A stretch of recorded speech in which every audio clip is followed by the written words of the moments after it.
These people from blank hole countries come here. I'm not going to defend his language, but I will defend his frustration. There has got to be a wall. We had one of the highest tax rates in the world. We taxed on worldwide income. We've changed that. Workers and their families will receive larger paychecks starting in February. The crumbs that they are giving to workers is so pathetic. Think about how elitist that is. Crumbs. President Trump making the case that FBI agent Peter Strzok had plotted to undermine Mr. Trump's presidency. That is a treasonous act, the president said. I think it's deeply troubling. When the state is weaponized against a political opponent, we have serious issues. That guy from Virginia slid the entire length of his driveway on black ice, walked away unscathed. He's coming to Fox and Friends.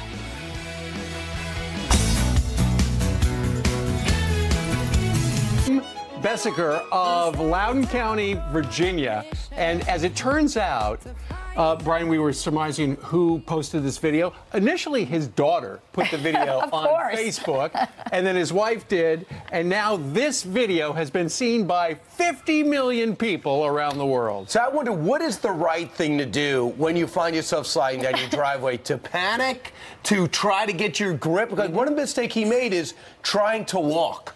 Well, it looked like he was surfing almost. It was kind of cool, but I think we're going to talk to him later. We're going to see what was going on in his mind as he was sliding down his driveway. He's so lucky he didn't get hurt. Holy cow. You talk about what was going on yesterday, everything. A very intense FISA debate, the president getting it off to a rocky start, then correcting course. FISA's in play. It's going to be debated now in the Senate. Now as we, in the House. And then as we move forward, in the Senate. But as we move forward, then the president was looking forward to getting a bipartisan push to see what this bipartisan plan was. They've been working on it for a few months to see if they had a way forward with the spending bill to begin the process of comprehensive immigration. Needless to say, he was not happy with Dick Durbin and Lindsey Graham gave to him. And Republicans as well. They brought in this plan that was not a good deal for the Republicans, and so the president sent them back to the drawing board. At least that's what Griff Jenkins, who's down in Washington, is about to report. Right, Griff? That's right, guys. No dice. The White House says keep working as the Senate's bipartisan gang of six, including Republicans Graham, Flake, and Gardner, and Democrats Durbin, Bennett, and Menendez, announced they had come up with the deal before next Friday's deadline, but the plan failed to get any traction, and Senators Cotton, Grassley, and Perdue issuing a statement saying there has been no deal reached yet on the future of DACA in the Senate. Some of our colleagues have floated a potential plan that, simply put, isn't serious. The widespread rejection coming because it failed to address all four pillars required: ending chain migration, eliminating the visa lottery, increasing border security, and fixing DACA.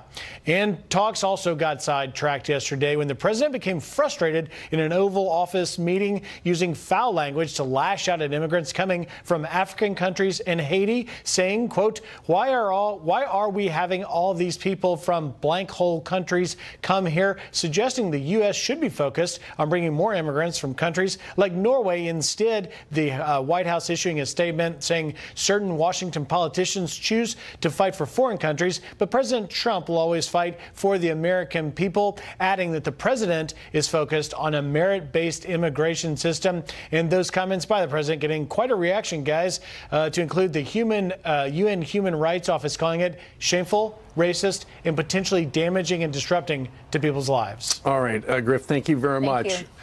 So to recap, the president is tweeting right now, and it is regarding the DACA deal, and we're going to tell you he's got a ... at the end of this current message. We'll bring you up to date. But first, let's talk a little bit about the comment that the president made. Keep in mind, this was behind closed doors. Somebody leaked it to the Washington Post, obviously trying to damage the president. Ultimately, though, it's what everybody's talking about, and they're not talking about the actual issue. The reason they all got together was to try to work out a deal with the wall and DACA. And because the deal was so bad for the president said, you guys got to be kidding me. Get back to the drawing board, because this I'm not going to sign. Well, and not just bad for the president. I've spoken to several House members who've said this was a no deal for them either. So I think it's important for people to know that this was not a leadership appointed group.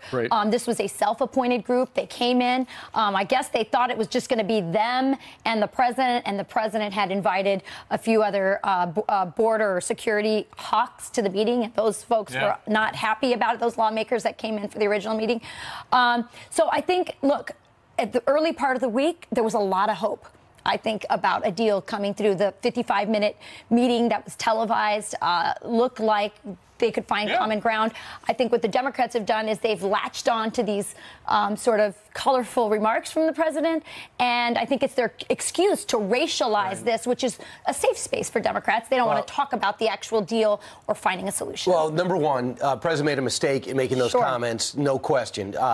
He's upset that the refugees here are supposed to be temporary after the Haitian disaster and the El Salvador earthquake. They were able to stay, and the Democrats say, let's just let them stay. He said, no, we should not let them stay. We have, and he said things about Haiti and El Salvador, and we should have more people from Norway. Not positive, not going to move the story forward. I think he should walk it back at some point. He's not going to. But let's maybe he does. He's not gonna. Maybe this will be the time he does, because he wants to get things done. He walked back his FISA comments in the morning to clarify what exactly he wants done and debated, and that he wants FISA kept up. He just wanted to make sure the FBI wasn't abusing it. So today, I just think there's a couple of things to keep in mind.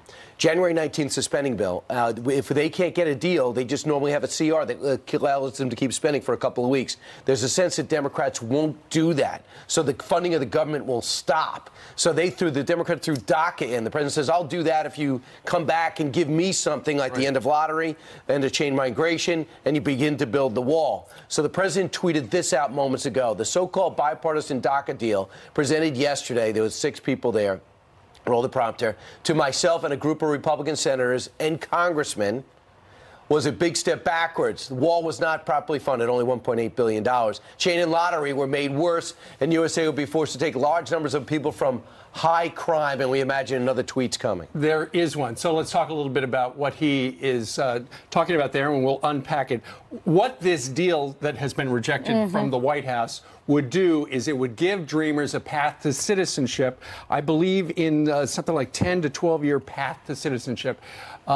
It would give their parents a 3-year work permit to be in the United States. Keep in mind, the president wanted close to $20 billion for the wall. This would give him less than 10% of it, $1.6 billion with new restrictions. It would end the diversity lottery program. Also, regarding chain migration, there would be small limits on the ability of citizens and green card holders to sponsor relatives. So in other words, it's not even close to what the president was asking for, but the Democrats were going to get everything they wanted. They were going to get everything they wanted. And this is the president who wrote the art of the deal. And I think he was in that meeting. He was really frustrated. I think he had high hopes after the meeting earlier this week that they could come together. And he sees this deal and he's like, no way, this is almost an insult. Well, the problem is not even the president. The president's not going to be able to pass that through the Senate and the House. That's not going to get there. But maybe it's an initial step, and they'll go back to it. And I don't have no problem with self-appointed groups coming together in a bipartisan way, because so far we've been looking at leadership for the last 15, 20 years, and leadership does nothing except to try to keep their power base. Well, so I like when they go beyond leadership. Unfortunately, because the deal was so moderate, so mushy in the middle, there wasn't, you're not going to be able to get the conservatives on board. The Democrats would love it because it gives the cut. They're going to be moving a plant from Mexico to Michigan. Wow. Warren, Michigan. They're going to build the Ram heavy-duty truck starting in 2020. They're going to update the plant to the tune of $1 billion, and it looks like they're also going to give something like 60,000 employees, non-management people, 60,000 rank and file, bonuses of $1,000 or $2,000. Yeah, and you're adding 2,500 jobs. Yeah. I mean, this is huge. And again, the president promised that the tax reform bill would be a jobs bill. We're seeing that happen. We're seeing just incredible economic news, a renaissance in manufacturing in America. And that's what the Democrats don't want to talk about, the results, the real economic results for the country. And so it's much easier for them to go to identity politics. Walmart, for example, yesterday decided they're going to raise the minimum wage and increase benefits for workers. And then you have that plus 80 other companies doing various things. And the woman that wants to be speaker come 2018, Nancy Pelosi, again, I should say, said this about the economic upturn. In terms of the bonus that corporate America received versus the crumbs that they are giving to workers to kind of put the schmooze on is so pathetic. Asked you what you commented, and we got plenty of comments. All right. Carol on Facebook says, maybe these bonuses are crumbs to you with your millions, but to the average worker, every dime is helpful. And Alice emailed, I live paycheck to paycheck, and the crumbs are very welcomed in my world. This shows how out of touch Pelosi is with Americans. The president just 35 seconds ago finished his tweet. Actually, it's a middle tweet because it ends with a ... So the first one was this. The so-called bipartisan docket deal presented yesterday to myself and a group of Republican senators and congressmen was a big step backwards. Wall was not properly funded, chain and lottery were made worse, and USA would be forced to take large numbers of people from high-crime countries which are doing badly. I want a merit-based system of immigration and people who will help take our country to the next level. I want safety and security for our people. I want to stop the massive inflow of drugs. I want to fund our military. Do not do a defund ... There's another one coming. Stand by, folks. You know, in the Wall Street Journal interview earlier, he had a different tone or a more clarified tone when he said, you know, we need workers in for these jobs that I'm bringing back of all different types. So he's talking to the Wall Street Journal reporters earlier, but then he met with the bipartisan group later, and he got ticked off. He's looking for skilled labor. If you're going to invite somebody into the country, he wants skilled labor, and that's why he's been talking about a merit-based immigration system. That works for America. Right, exactly. But Steve, just to clarify, he just says, he goes, we need labor. Like, we need all workers, he was saying to the Wall Street Journal. And then he says, well, now we should pick the people that are coming here. Meanwhile, 7/12 here in New York City.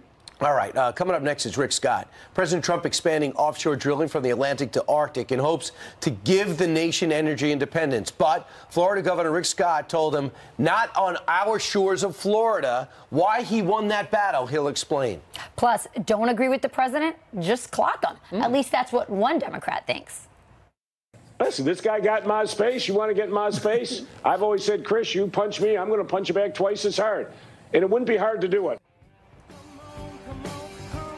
And he wasn't done.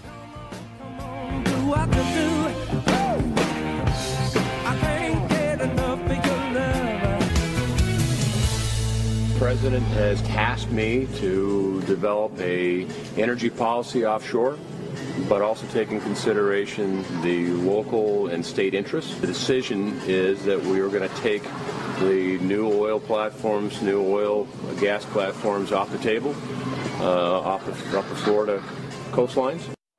All right, the Trump administration opening up America's waters for expanded offshore drilling. But one state that will be spared is Florida. And the one man responsible for that is Florida Governor Rick Scott, who lobbied the administration quickly to spare the state. And they answered quickly, and they decided to. Here with more about that decision is Governor Rick Scott. Governor, we want to be energy independent. You have oil off your shore. Why shouldn't we drill there?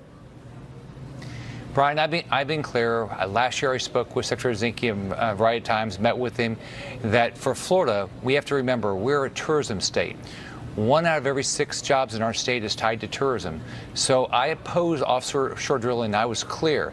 On top of that, we have 20 military bases. Many of these bases do a lot of training in the Eastern Gulf. It would impact our military bases. So I've been clear that we didn't want the offshore drilling, and I want to thank the Trump administration for being responsive.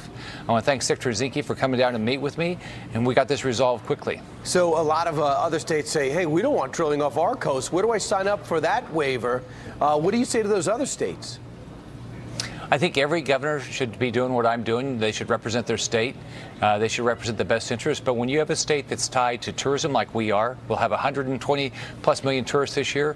When you have a state that has military bases tied to training exercises in the Eastern Gulf, you've got to be very adamant that you have to oppose offshore drilling. On top of that, I care about this environment. We put unbelievable effort into making sure that we have the most pristine environment in the world. And so every governor's got to decide what's in the best interest of their state. I know what's in the best interest of mine. And you're just worried about if an accident happening, correct? Because drilling can be done with no problems. You don't have to sacrifice anything. Well, I'm very concerned that we have anything that happened that would impact our beaches, right. Because it would have an impact on jobs in our state. But we come here, we move to Florida, we visit Florida because of our pristine environment, our beaches. People love our beaches. All right, Governor, I know you got a big personal decision. You're going to decide if you're going to run for the Senate shortly, so we'll have you back on that. But I want to get you on immigration. You were just telling me there's 100,000 people who have moved to your state on an annual basis, right? We have about 100,000 people moving from other countries to Florida a year. Right. We're the best melting pot. We have 250 languages spoken, and we're a 46-year low in our crime rate. It works in Florida. So the President of the United States made some statements yesterday. He's trying hard to get our immigration system fixed, at which time he made a statement saying, why are we having so many of these people from these S-hole countries come here, and said we have enough from Haiti, enough from El Salvador. A lot of people are running with those comments. You know the President as well as anybody. What do you think he should do now? Well, if the reports are true, he should take them back. I disagree with them completely. We love people coming into our state. They're part of the fabric of our state. It's part of how we're building this great economy where we're growing way faster than the rest of the country. So we have very good legal immigration in our state. Right. I know that they have to figure out immigration policy that works, secure the borders, take care of the kids. Got you, Governor. Governor Rick Scott, thanks so much. Thanks, Brian. Have a good day. You too. Meanwhile, straight ahead, see kneeling at the Super Bowl Sunday. What are you going to do about it? Well, don't turn away from your TV. Johnny Joey Jones fought for our country, wants to weigh in. All right, time now for the news by the numbers. First, number one. That's where enlisted military members land on the list of most stressful jobs. That's according to a survey by jobs website CareerCast.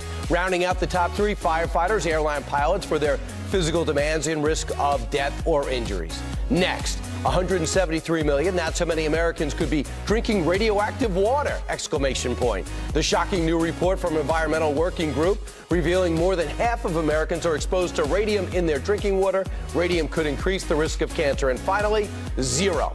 Switzerland is denying citizenship to refugees living off welfare unless they pay it back. The new regulations apply to asylum seekers and migrants who have collected benefits over the last 3 years. Previously, they just needed to be on welfare at the time they applied. Not to be on welfare, I should say. They've got a different approach than we do. Meanwhile, if NFL players kneel for the national anthem at the Super Bowl, you're going to see it on TV because the game's executive producer says the protests are a big story, and if anyone kneels, it will be broadcast for the world to see. And this weekend, a mass kneeling is planned outside as the Minnesota Vikings host the New Orleans Saints in Minneapolis, home of this year's Super Bowl. So welcome, Joey. Johnny Joey Jones is here with his reaction. A retired Marine Corps bomb technician who lost his legs in a blast in Afghanistan has been a spokesman. And thanks so much for joining us. No, thank you for having me this morning. I appreciate it. So what do you make of the fact that the biggest game of the year in football, and it sounds like the NFL's okay if somebody kneels because they're going to show it on TV? Hey, listen, I'm a big Falcons fan. I was there last year, and it felt like they knelt for the whole fourth quarter, so I'm not really a kneeling fan anymore. But I put myself in the middle of this back last year with a tweet that went viral that wasn't really meaning for it to come out even the way it sounded. Explain but it was, what you said. I said, dear Colin Kaepernick, I may not have legs, but if you're going to kneel, I'll stand with enough pride for both of us. And it wasn't really a hit against him. It was just, this is, if you're going to express how you feel, this is how I feel. So what would you say to the NBC executives that made this decision? If you could sit in front of them. Absolutely. Explain your decision. Why are you showing them kneeling? Are you showing them kneeling so we can all record, say, okay, that's who is disrespecting our anthem right now? Okay, I know who that is. But listen, you know, I know a lot of NFL players. I spent the last year traveling, speaking with NFL teams about teamwork and leadership. And most of the guys in that locker room are hungry for a leader and for an influence and for someone to help them make these big decisions and keep their mind right. There are a lot of men standing on the sidelines. That's who we need to show. A couple of things. NBC's doing the right thing. That's the story. If you're avoiding it, you're avoiding the story, and it looks like you're covering up for people. Number two, I like what they're doing before the game. If Colin Kaepernick has a point, whatever his point of view is, I just say just don't do it during the national anthem. Absolutely. If you feel that way, Go do it before the game. Just let us agree that we love the country and stand for the anthem. So I like what they're doing in Minnesota. I say all the time, the way I got through losing my legs was just simply a matter of perspective. All the facts and situation was the same, but I decided I didn't lose my legs. I got a second chance at life. When we talk about the anthem, the flag, it's a matter of perspective, right? Does that flag stand for the things you disagree with, or the fact you can vocalize that? And we get up in the morning in this country and say, how do we change it and make it better? That's what the flag stands for. It's what the national anthem stands for. Yeah. Well, we've gotten to know you a bit over the last year, and this is the way you can get to know him. It's called Blown Away, the story of Joey Jones, Johnny Joey Jones, and it is a coloring book. Yes. Why is it a coloring book? Why did you want to tell your story via crayons? Well, I was in the United States Marine Corps, so I say SEALs make movies, Rangers write memoirs, and Marines, we make coloring books. I love it. Well, I mean, listen, we were just talking, Steve and I, with you in the green room. I mean, coloring is relaxing for all ages. This is a great way. It's hard to stay inside the line. Well, you know, the book. But how does it tell your story? Well, exactly. So the book basically tells a portion of my story, my service in Afghanistan, getting injured, and then my recovery, which includes things like a trip to the White House, meeting President Bush as well, getting carried off the battlefield. So it's a way for parents, it's a book for all ages, so it's a way for parents to address some of these things that these kids are going to see more robot legs than anyone, to address these things with the kids in a fun way, break the ice, and get them to understand. I would say it's very hard these days as a mom to find patriotic material like this that's educational and fun, and you don't shy away from the gore either. I mean, it's kind of interesting, the kind of pictures you have here. You look pretty buff in here, by the way. Well, you know, artistic liberty. Yeah. So Johnny, do you want, when people see you, you know, they obviously see the lights. What is the right thing for people to do when they see you? Listen, sometimes I wear those big Beats headphones when I go into the airport because people say everything to me. But you know, I appreciate a thank you for your service, or hey, you know, is this from war? I don't mind those conversations. I don't shy away. I'd rather them ask questions and learn than look at me from afar, because if you stare for a split second, I'll see it. Then I'll come talk to you. What do people say? A lot of times they'll say things like, if people are just trying to qualify themselves talking to me, so they'll say things like, man, I had both my knees replaced. I know how you feel. It's like, yeah, I'm sure you do. And so, yeah, it's a little different. Yeah. And sometimes they'll go, where did we get these? And I said, I didn't know we got them. But, you know, it's fun. And I get where they're coming from, and I always use it as an opportunity to educate. Where does the money go for here? So all the proceeds I make off this coloring book, which are pretty much all the proceeds, go to Camp Southern Ground, which is actually where I work. It's Zach Brown's 400-acre state-of-the-art camp, primarily for kids in the autism spectrum, to show them that they have a lot of gifts and talents. They're not limited, they're adaptive. Thank you so much for coming by, and I hope everybody gets blown away, because I was blown away by it myself. That's great. Coming up, a new tweet from the president on his immigration comments, but he's not the only one getting criticized. Nancy Pelosi feeling the heat for saying this about the lawmakers working on the deal. The 5 white guys, I call them. Steve Cortez, a former member of the president's Hispanic Advisory Council, and I'm a big fan of his, and he weighs in next. Okay, remember this iconic commercial? Cindy Crawford is recreating it, and she's doing it soon. A sneak peek coming up. Just one look, and I felt so hard.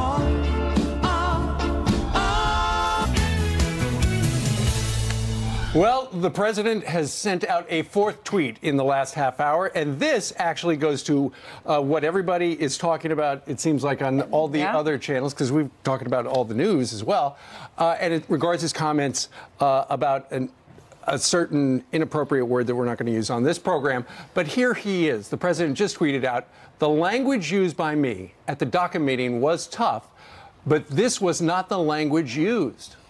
This was not the language used. What was really tough was the outlandish proposal made a big setback for DACA. Let's bring in Steve Cortez, Fox News contributor and former Trump Hispanic Advisory Council member. He joins us from Chicago.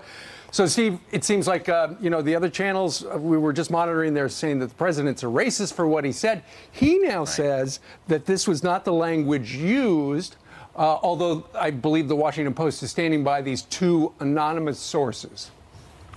Right. Well, I would point out, first of all, anonymous sources and the Washington Post in the past have been a recipe for dishonesty. So I take the president at his word if he says he didn't use those terms. But he acknowledges that he talked tough. If we're just trying to interpret the tweet. Sure. But look, I think here's the bigger point. He acknowledges that he talked tough about these countries. I think he spoke in the ways, by the way, which any American would who speaks plainly, who doesn't speak in a lawyerly or political manner about these countries. Are there troubled countries in the world? Of course. And do the citizens of those countries want to come to America? Of course they do. And that's a wonderful thing. And I say that, by the way, as a son of an immigrant from Latin America. And by the way, he came from a place that was troubled and corrupt and dangerous and poor. And he found the opposite in America. And thank God he did. And we should always be that refuge for those people. And we have the right as a people to determine who will make the best Americans, who brings the drive, the skills, the love of our values and our Constitution that will make America better. That's not racist. That's being sensible. Absolutely. Steve, you and I both are very much fans of what the president is doing economically. We know under the Obama administration, Hispanics fell into poverty by the millions. We know they're the most entrepreneurial demographic, and the deregulation is really helping our economy. We have the lowest unemployment we've ever had for the Hispanic community right now under the Trump economy. Do comments like that make it harder for those of us who are supporting the economic agenda to make the case for the president? You know, I mean, I don't think so. I think the mainstream media would like us to believe that. But I think, Rachel, most folks are not terribly political, right? They're living their lives. They're worried about paying their bills, about good schools for their children, about their health care. They're not necessarily fixated on every tweet from the president or every unsourced or anonymous rumor out of the Washington press corps. And I think you point out the lived reality of Hispanics is that unemployment at an all-time low. And by the way, it's not just Hispanics, it's working class Americans as well. We see people without a high school diploma, workers without a high school diploma, unemployment just hit a low unseen since the year 2000. So Americans are seeing their lives get more prosperous, more secure, better. And I think when Hispanics in particular see that, and when they see the president show compassion on DACA, which he's already shown in granting an extension, I do believe we're going to reach a deal. It's not easy, but we're going to get there. And I believe that once we show compassion on DACA and continue economic acceleration for Hispanics, this president is going to win the Hispanic vote in 2020. Wow. Well, he got more than Mitt Romney did, but we'll see where it goes. Sometimes you just got to get out of his own way, and he creates some problems for himself. They did not walk it back last night in a formal tweet from the press secretary. But let's move on and talk about something really disturbing that Nancy Pelosi said. Everybody saw that meeting the president had and decided to televise 55 minutes of it. Steny Hoyer was the highest-ranking guy there, and I guess Nancy Pelosi thought it was significant that the people at the meeting were all white, not what they tried to accomplish and what they said. Listen to what she said. The 5 white guys, I call them, you know. I said, you going to open a hamburger stand next or what? What does that even mean? But among the people that were upset, Minority Whip Steny Hoyer himself, Democrat, that comment is offensive, he said. I am committed to ensuring dreamers are protected, and I will welcome everyone to the table who wants to get this done. I mean, he's trying to do the best. I mean, they don't get along, but he's trying to do the best he can to say, are you kidding me? What does that have to do with anything? Right. Well, and by the way, if she were there, would that somehow have changed the pigment of the room? I don't think so, as far as I know. Nancy's fairly white as well. But look, this fixation with identity politics is really ruining the Democratic Party. As a partisan, I have to say I take some glee in that. But as an American, I don't, because it's corrosive for our culture politically. Nancy Pelosi, by the way, she's been a real hit parade lately of absurd comments. Yesterday, she also made a comment regarding the bonuses that are being paid by a lot of companies, $1,000, $2,000 bonuses. She called them, quote, crumbs. And she said that they were pathetic. Well, you know, maybe in her private jet San Francisco world, a $1,000 bonus doesn't mean a lot. But to most Americans, $1,000 means a real lot. And it can change their month and their plan. And it can mean doing something special for their children, or taking a trip they wouldn't have taken, or going out to dinner, or paying a bill that they've been putting off. So her condescension toward regular people, toward working Americans, I think is really offensive. And as was this comment, certainly, and her fixation on as if white guys can't come up with the right deal on immigration. Steve, I think the crumbs she wants to offer are the crumbs off the government table, which is the lifestyle dependency that her party, I think, is trying to push on minorities in particular. I think you're exactly right. I think you're exactly right. You know, and I always say this about Democrats. You know, they care about us, about Hispanics. They care about minorities, about people of color when it comes to voting. They don't care very much other than that. They're very happy to take your vote and then have you live a life of dependency. And that's not real freedom. That's not what America's about, and we're better than that. All right. Steve Cortez joined us today from Chicago. Steve, thank you very much. Have a good weekend. Thanks, Steve. Thank you. All right, 19 minutes now before the top of the hour, and Jillian's got some more headlines. That's right. I don't know if you guys saw this yesterday. You probably did, but how about this? Time magazine lighting President Trump's hair on fire to mark his one-year anniversary. The cover artist says it's a reference to Michael Wolff's new book, Fire and Fury, which has been highly criticized by the White House. The flames also meant to reflect the president's threatening comments to North Korea. In 2016, the same artist made this cover of then-candidate Trump having a literal meltdown. A shocking report revealing Veteran Affairs hospitals could be putting patients and visitors at risk.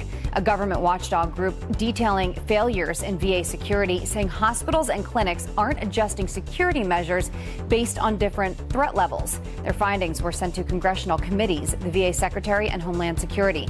The VA says it's looking into it and will update security policies accordingly. Take a look. Terrifying moments on a Texas highway after a semi-truck veers off an overpass, plunging into a car below. You can see that small white car crushed like a tin can under the truck that's flipped completely upside down. Somehow, the big rig driver crawled out from a window. No one was seriously hurt. Police say the truck driver was trying to avoid an accident when he jackknifed and drove off the road. Scary scenes there. Hey, do you remember this iconic Super Bowl Pepsi commercial from 1992?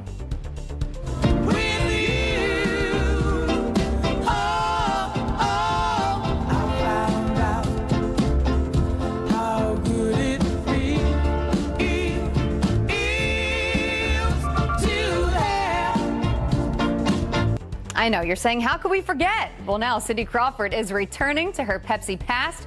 26 years later, the 51-year-old model will debut a recreation of the unforgettable ad at this year's Super Bowl on February 4th.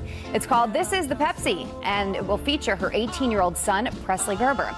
It is part of the company's Pepsi Generation campaign, honoring the brand's 120-year history.